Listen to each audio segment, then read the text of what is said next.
June 1 నుంచి థియేటర్ల బంద్ అన్న వార్త వైరల్ అయింది. దాని తర్వాత ఇక్కడ ఛాంబర్ ఏపీ ఫిల్మ్ ఛాంబర్ సమావేశమయ్యి ఎగ్జిబిటర్లతో మాట్లాడింది. మీరు బంద్‌కి వెళ్ళకండి, కొంత టైం ఇవ్వండి, మేము పరిష్కరిస్తామని చెప్పారు. బేసిక్‌గా థియేటర్ల సమస్య ఏందంటే రెంటల్ విధానాన్ని తీసేసి పర్సంటేజ్ విధానాన్ని తీసుకురావాలనేది వాళ్ళ సమస్య. ఎందుకంటే ఆల్రెడీ తమిళనాడు, కర్ణాటక, కేరళ ఈ స్టేట్లన్నిటిలో కూడా సింగిల్ థియేటర్లలో రెంటల్ లేదు. ఓన్లీ పర్సంటేజే ఉంది. ఇక్కడ కూడా ఆంధ్రప్రదేశ్‌లో కూడా తెలంగాణలో కూడా మల్టీప్లెక్స్‌ల్లో రెంటల్ పరిస్థితి లేదు. పర్సంటేజే ఉంది. రెంటల్‌కి పర్సంటేజ్‌కి తేడా ఏమంటే రెంటల్ అంటే ఎవ్రీడే ఒక రెంట్ ఫిక్స్ చేస్తారు థియేటర్‌కి. ఆ రెంట్ చెల్లించాలి. ఎన్ని రోజులు చెల్లిస్తే అన్ని రోజులు మన సినిమా ఆడిస్తారు. రెంట్ చెల్లించకపోతే ఆడించరు. That is rental system. Percentage system అంటే ఒక థియేటర్లో కలెక్షన్‌ని బట్టి 20%, 30%, 40% థియేటర్ ఓనర్స్కి ఇస్తారు. మిగతాది డిస్ట్రిబ్యూటర్లు లేదా ప్రొడ్యూసర్కి వెళ్తుంది. సో ఇది స్ట్రక్చర్. ఇప్పటివరకు ఏంటంటే ఇక్కడ సింగిల్ థియేటర్స్కి ఈ ప్రాబ్లం ఉంది. దీంట్లో ఇద్దరికీ నష్టం ఉంది. ఒకరు చిన్న ప్రొడ్యూసర్లు రెంట్ చెల్లిస్తే కానీ వాళ్ళ సినిమా రిలీజ్ కాదు. ఒకవేళ అది ఆడుతుందా లేదా వీళ్ళకి తెలియదు. కానీ ఒక వారం రెంట్ ముందే చెల్లిస్తే కానీ ఇది కాదు. సో 100 థియేటర్లో మనం రిలీజ్ చేయాలనుకుంటే 100 థియేటర్లకి ముందే రెంట్ ఇచ్చేయాలి. తర్వాత క్యూబ్ వాళ్ళకి కట్టాలి. ఇదే తడిసి మోపుడైపోతుంది. ఒక చిన్న సినిమా ఒక 100 థియేటర్లో రిలీజ్ కావాలంటే కనీసం ఒక 50 లక్షలు ఖర్చు పెట్టాల్సిన పరిస్థితి ఇవాళ ఇండస్ట్రీలో ఉంది. అందువల్ల ఈ రెంటల్ విధానం వల్ల చిన్న సినిమా నిర్మాతలకు ఇబ్బంది. రెండవది థియేటర్ల వాళ్ళకి కూడా ఎందుకంటే రెంట్ కడతారు కానీ ఆ రెంట్లు సరిపోవట్లేదు వాళ్ళకి. మిగతా అన్ని కాస్ట్ పెరిగిపోయినాయి. రెంట్లేమో ఎక్కువ పెరగలేదు. సో ఇప్పుడు పెద్ద సినిమాలు రిలీజ్ అయినాయనుకో దాంట్లో కలెక్షన్లు ఎక్కువ వస్తాయి కాబట్టి, ఎందుకంటే థియేటర్ రేట్లు పెంచేస్తారు, నెంబర్ ఆఫ్ షోలు పెంచేస్తారు. దీనివల్ల వాళ్ళ కలెక్షన్లు ఎక్కువగా వస్తాయి కాబట్టి పర్సంటేజ్ సిస్టంలో థియేటర్ వాళ్ళకి లాభం వస్తుంది.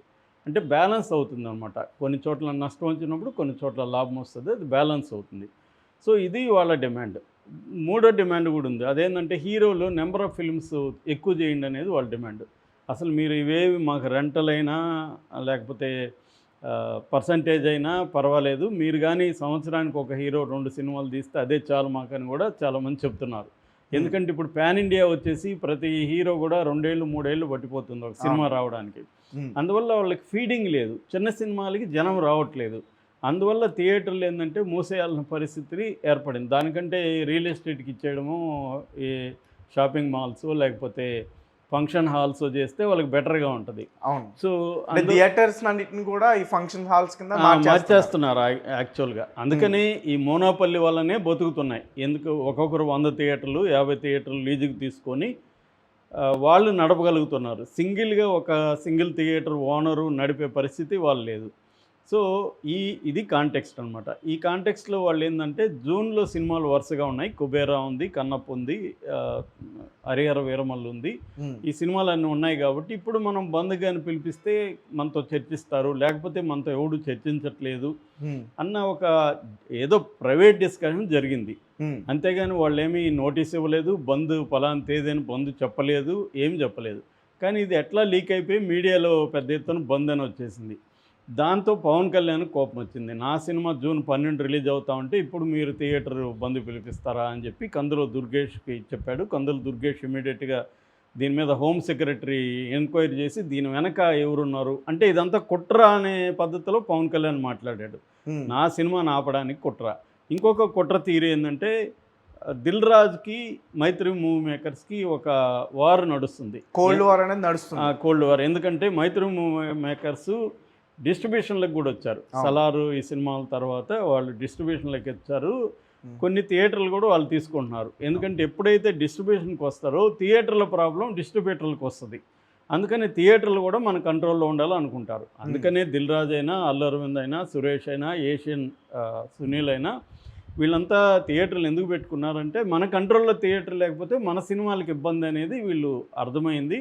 అందుకని వీళ్ళు థియేటర్లు పెట్టుకున్నారు. మోనోపలైజ్ అయ్యింది.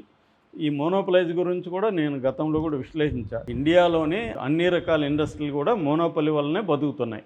మొత్తం 70% కంపెనీల ఇన్కముల్లో ఓన్లీ 20 కంపెనీలే పొందుతున్నాయని ఈ మధ్యన సౌరభ్ ముఖర్జీ అనే ఒక ఎకనామిస్టు బిహేవ్ ద లెవియేతన్ అనే బుక్లో డీటెయిల్గా రాశాడు.